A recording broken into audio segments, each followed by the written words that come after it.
এই গরম পড়ার সাথে সাথে পটল, ইঁচড় এগুলো তো একদম ছড়াছড়ি। যাই হোক, এবার ইঁচড় দিয়ে চিংড়ি মাছ তো এমনি খাওয়াই হয়, তাই জন্য আমি ভাবলাম ইঁচড় চিংড়ির একটা কোপ্তা করলে কেমন হয়।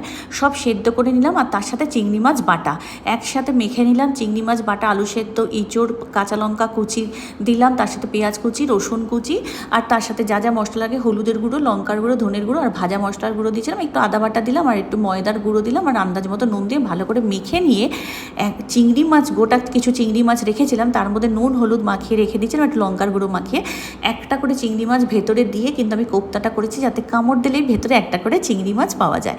একটু অন্যরকম হবে খেতে, আর খেতেও কিন্তু দুর্দান্ত লাগে।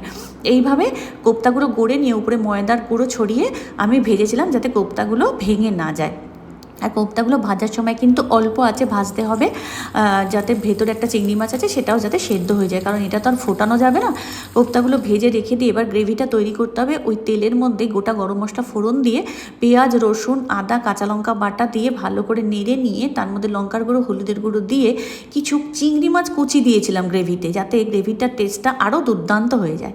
তারপরে 1 চামচ টক দই দিয়ে গ্রেভিটা বানিয়ে নিতে হবে, নুন মিষ্টি আন্দাজ মতো দিয়ে অল্প জল দিয়ে গ্রেভিটা ফুটে উঠলে কিন্তু কোপ্তাগুলো দিয়ে আর ফোটানো যাবে না, ওর মধ্যে ঘি, গরম মশলা দিয়ে দিতে হবে। ব্যাস রেডি কিন্তু চিংড়ি ইঁচড়ের কোপ্তা কারি। গরম ভাতের সাথে একবার খেয়ে দেখবেন, ভালো লাগবে।